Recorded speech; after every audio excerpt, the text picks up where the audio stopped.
Good morning, people, or should I say wakey wakey. Better yet, let's go with Cockerel Doodle Doo to you all.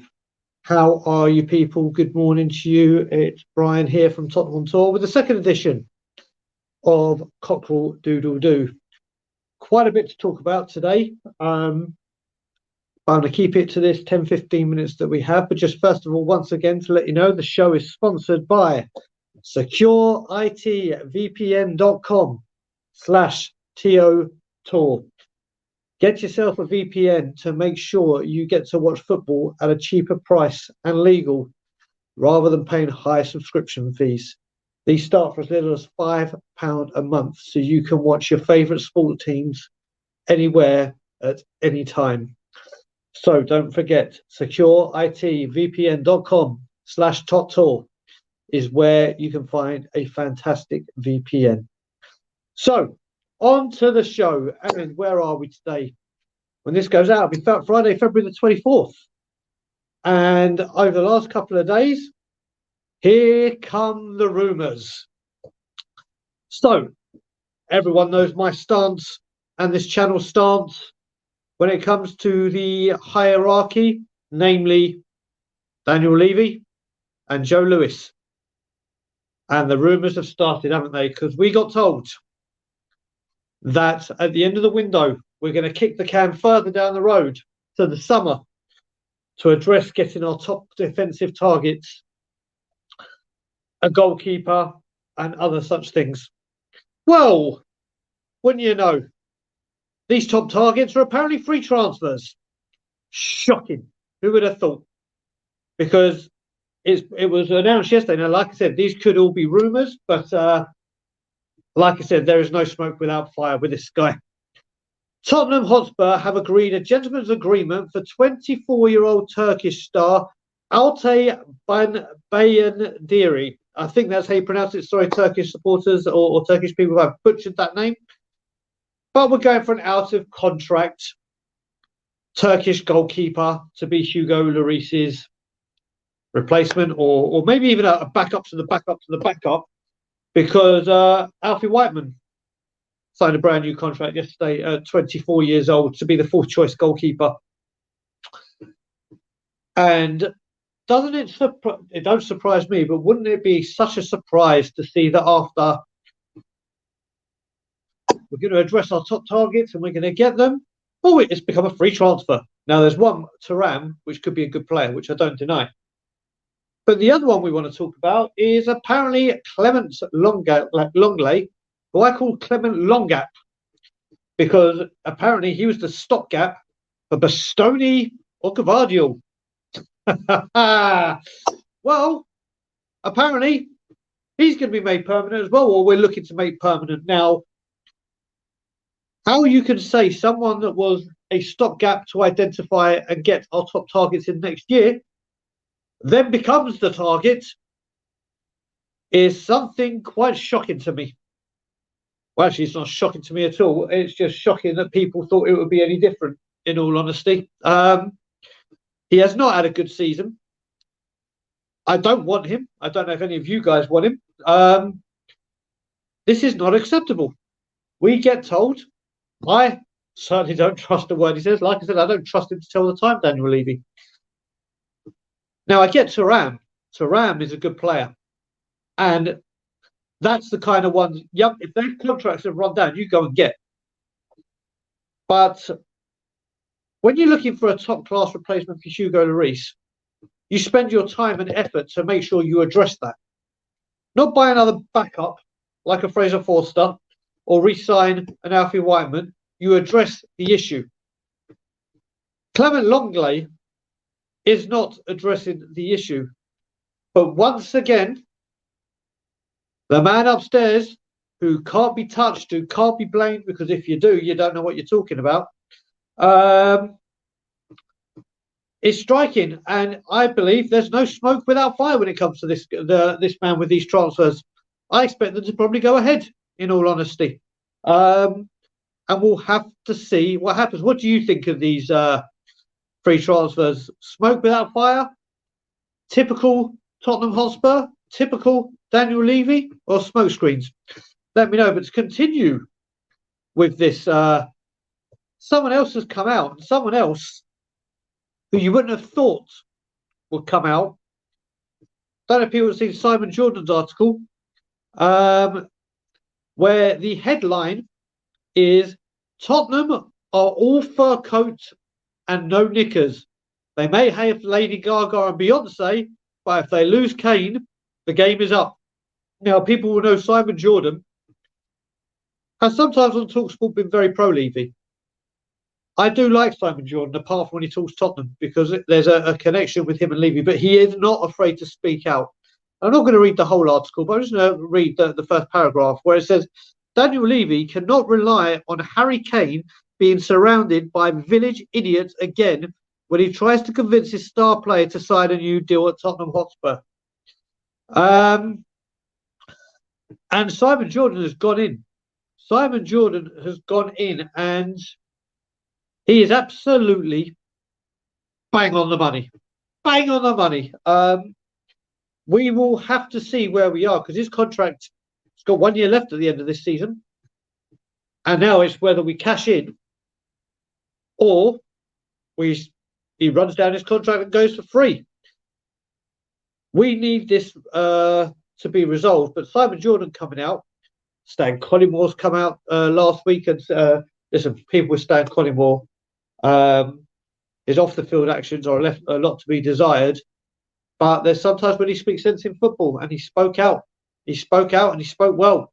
I think everything is there's more traction to Levy out right now than people I think are meeting. People are thinking in the stadium that it's dying, which it has done to a certain degree. Or actually, it has done totally.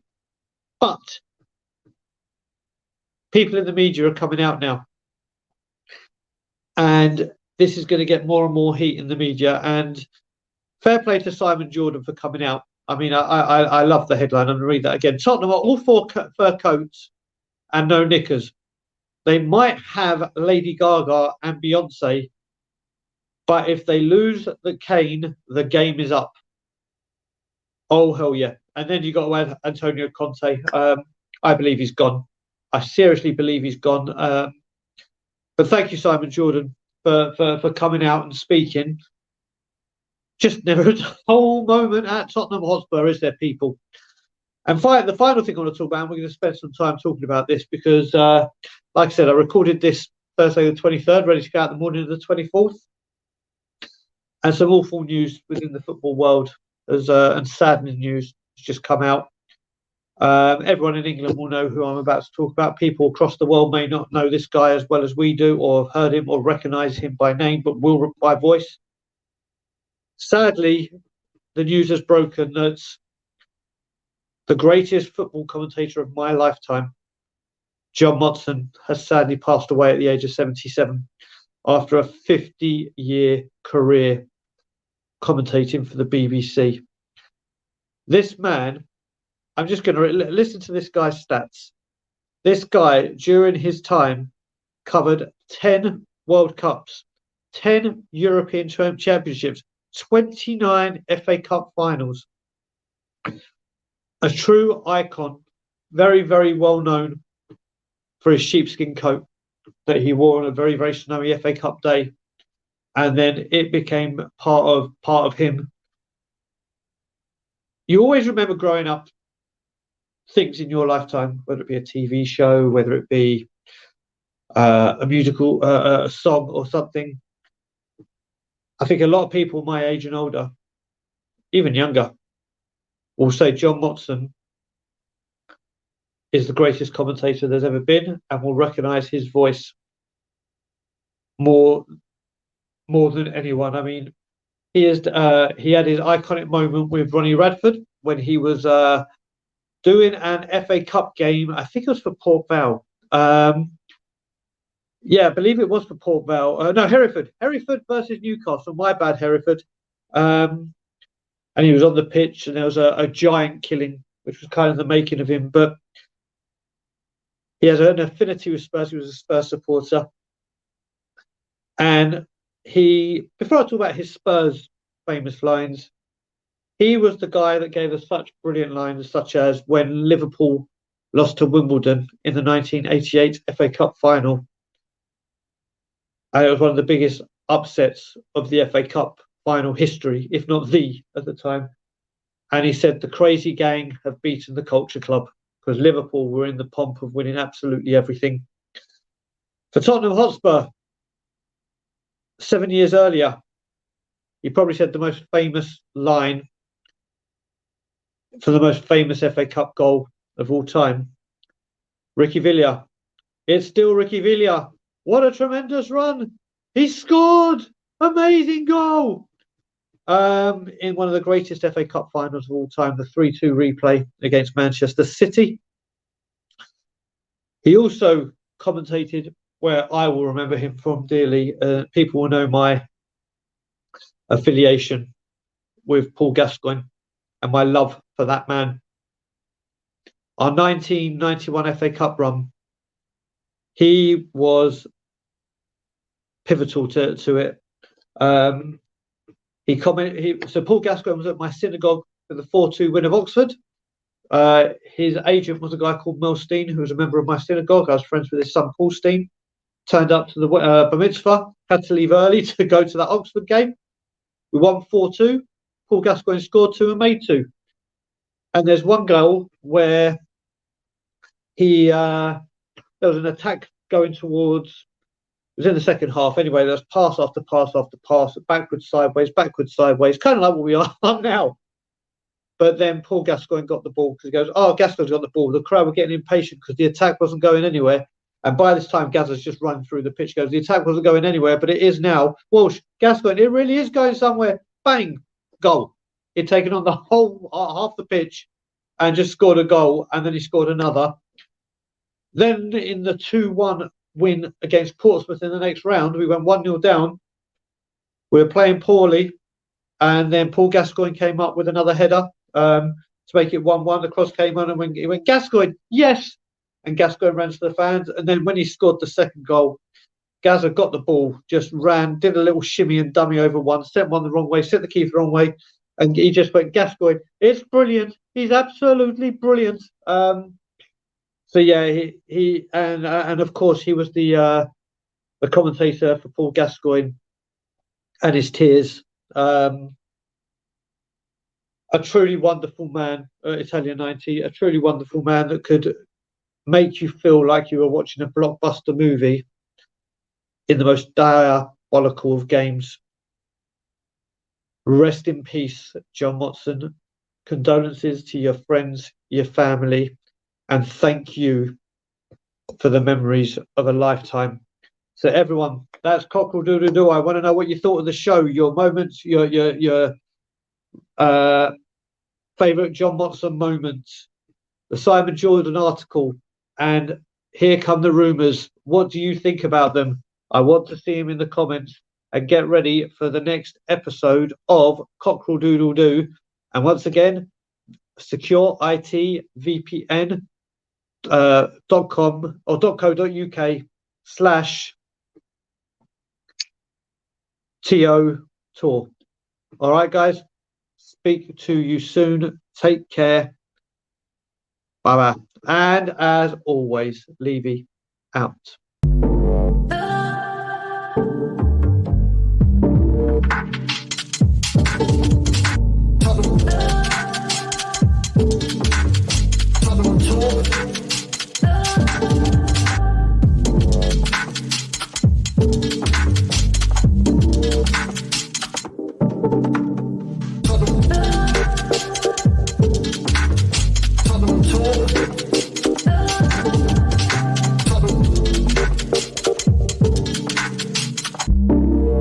Tour.